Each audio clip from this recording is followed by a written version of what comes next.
Today's episode of Johnny Vlogs brought to you by M, who upped her pledge on Patreon. Thank you so much, M.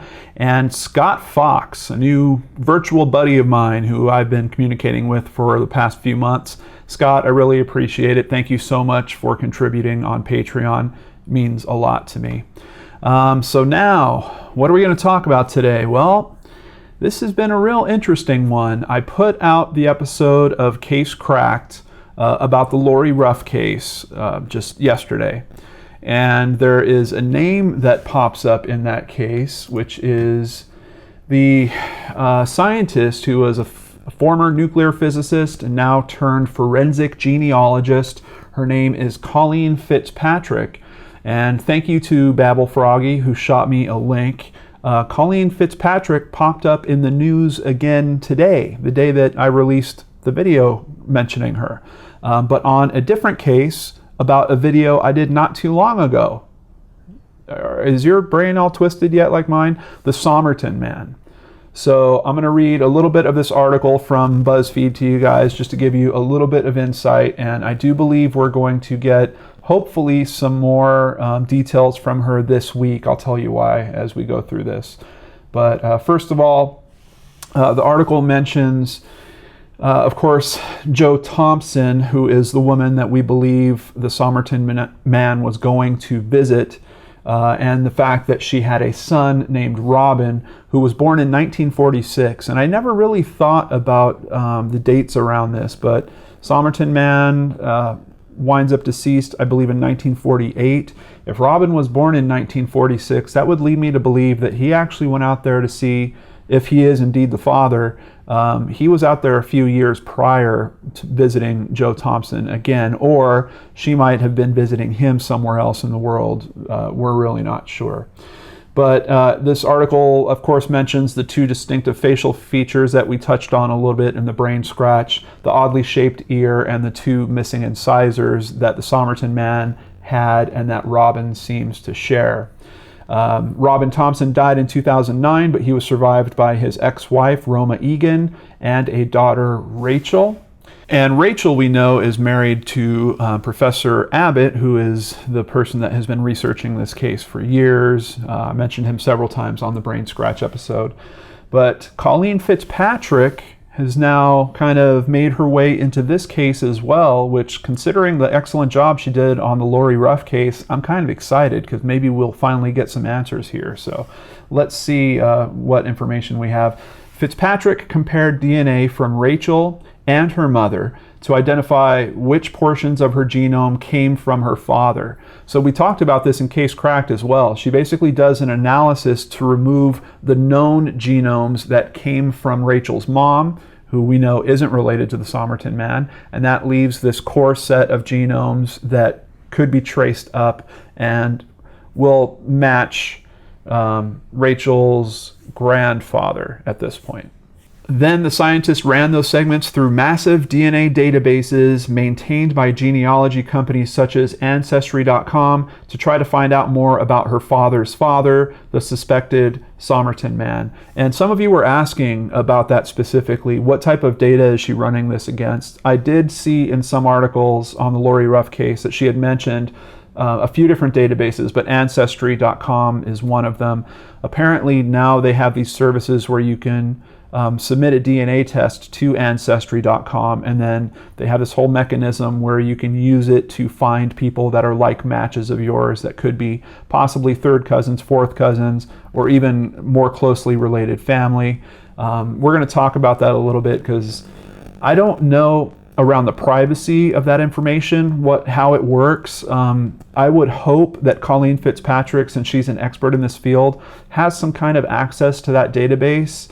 Because the way that I saw it put by Ancestry.com, you can pretty much only submit your own DNA information, and then you send a request to other people that it appears to match, but it doesn't tell you their identity or anything like that until you send that request. They have to kind of approve it and say, oh, okay, share my family tree, and then they can take a look at it. So I know the mechanisms that Colleen is using seem related to that because she did mention reviewing people's family tree, although she did allude to in one of them that she might be constructing those family trees herself, but I'm not totally sure if she has some kind of super access to those DNA databases. Now, Ancestry.com, on their own website, they say that they have about 2 million DNA samples that they've collected so far. So if you consider, it's a pretty big world, somewhere between 6 and 7 billion people, they only have a fraction of them. However, when people join something like Ancestry.com, they chart the information of a lot of their family members. So even if you only have one DNA sample, as long as it has those genomes that match, you can still link through that and then kind of jump to other family members that might be more closely related to the person you're looking for, kind of like what happened in the Lori Ruff case. So what did they find about the Somerton Man? Well, here's the thing. We don't know if it's the Somerton Man. What did they find? I think it's better phrased if we say, what did they find about Robin's grandfather? So we see traces of Native American ancestry and chromosomes linked to relatives of Thomas Jefferson. Fitzpatrick said, the Native American genes tied to the Somerton Man also come from tribes living along the East Coast, she said. That puts Mr. X's ancestry with some authority in America. They also mentioned that he had Wrigley's juicy fruit gum on him, and that is pretty much an American product. Probably not something that he would have picked up in Europe or the UK, like his cigarettes, which actually seem like they're from the UK. But it's pretty interesting. So what we need to hear now is the feasibility that Rachel is truly the granddaughter of the Somerton Man, because then they could trust those DNA results. I don't know if we'll get that from the meeting that's happening this week. What meeting, you say, John? Well, there is a international symposium on human identification that's happening actually not too far away from me in Minnesota. It's here in Minneapolis. And Colleen Fitzpatrick is going to be presenting her results about the Somerton Man case there. That is actually going on this week. It's literally going on as you're watching this video. So I did a news check just to see if any information has come out about Colleen since this article was posted. There is no new news yet. I don't know what day she's giving that presentation, but it's going to be over before the end of this week. So I would expect by this upcoming weekend, by the end of September 2016, that we're going to have some update from Colleen, hopefully with a little more detail about this case and how she's processing it. I'd also be curious to know if she's trying to rule out Joe Thompson's husband. We know that she did get married at some point, and he was the guy that kind of raised Robin. If there's some way that they could exclude him, like for example, if they had some DNA sample of his that they could compare to these results, that would also help push us in the right direction about this potentially being the Somerton Man. But of course, there is the big question, which is the government going to allow Professor Abbott and the many people that are interested in exhuming the body of the Somerton Man so that they could pull DNA as well as do some tests on his teeth and other things that they've talked about. Is that all going to happen? And I just want to give a quick shout out and thank you to all of you brain scratchers that went and signed that petition. It is now well over 5,000 signatures there. I don't know if that was the end goal, because now the petition has updated and it says it's trying to reach 7,500 signatures. It's still growing steadily, and I think that more news about this case coming out can only help that.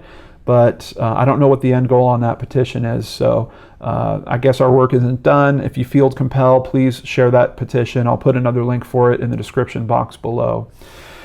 So outside of that, just looking at Ancestry DNA, it did raise some questions in my mind, and I really don't know how to feel about this yet. So I just wanted to run it by all of you and kind of share my initial thoughts. But should your DNA be private information? And it's weird because if you look at a cause like Ancestry.com, you have people that are going there, they're willfully giving information that some people might say is private, even in terms of family trees and things like that. But they're doing that to try to learn more, obviously, about their ancestry. Now you have this whole aspect where they're sending what some people would consider extremely private information. I mean, this is your DNA. And I think the only risk in that would be if they were sloppy with the data, which they have an FAQ section here, and let me read it right off the bat. The first page says, "Your privacy is important to us. We use industry standard security practices to store your DNA sample, your DNA test results, and other personal data you provide to us. In addition, we store your DNA test results and DNA sample without your name or other common identifying information. You own your own DNA data." So it seems like they have a good intent going into this. I know a bit about databases. I used to work with them pretty intensively in some cases. Obviously, there is some information that links that sample back to the person. The website wouldn't work without that functionality. So if you were the right person and had access to the right databases, you could certainly link that data up and be reviewing the DNA information right next to the personal information of the person, their name, their home address, whatever. So it's still a question for me. What are the risks around your DNA information being leaked? And just one scenario that kind of popped into my head would be if there was some type of discrimination that could happen around that. If for some reason people would judge you or treat you a different way because of something in your DNA. And that led me down the thought chain of medical insurance right off the bat. If they start getting to the point where they can look at your DNA to identify trends in certain diseases that you might have, is that going to change your ability to get medical insurance, or are they going to charge you more for certain services or something like that? But outside of that, at this point, I can't think of any other kind of serious risks about it. And if you're into trying to chase your ancestry, chase it, I guess some people would say that. If you're into trying to trace your ancestry, I can understand that it's probably a very good tool to help do that. And obviously it's a pretty popular service. You can get it done at Ancestry DNA for only $99. If you want to learn more about this, you can go to dna.ancestry.com. There's other websites that also do some similar things. And the only thing I would encourage you to do is certainly look at their privacy practices, make sure that they're handling that data as good as they can, which it seems like Ancestry.com, they're a pretty big company. They have a lot to lose if there's some type of issue that arises out of this. So I think they're going to do their best job to keep that information protected. But you know how it is nowadays. Information gets leaked all the time. So the real question I guess I'm asking, and maybe you guys can drop it in the comments below, what is the risk of people having access to your DNA information? Is it going to be that they find out that you're a relative of the Somerton Man at some point? I really don't know. Thank you so much for joining me on this edition of Johnny Vlogs. Hope you liked the update on the Somerton Man. If there is any big news on this, I'll probably do a mini scratch update. But for right now, I felt like this was a bit more conversational, probably a better place to fit here on this show. Thank you so much for hanging out with me for a little bit. I'll catch you on the next show on the Lord and Arts channel. I hope you have a great day and take care.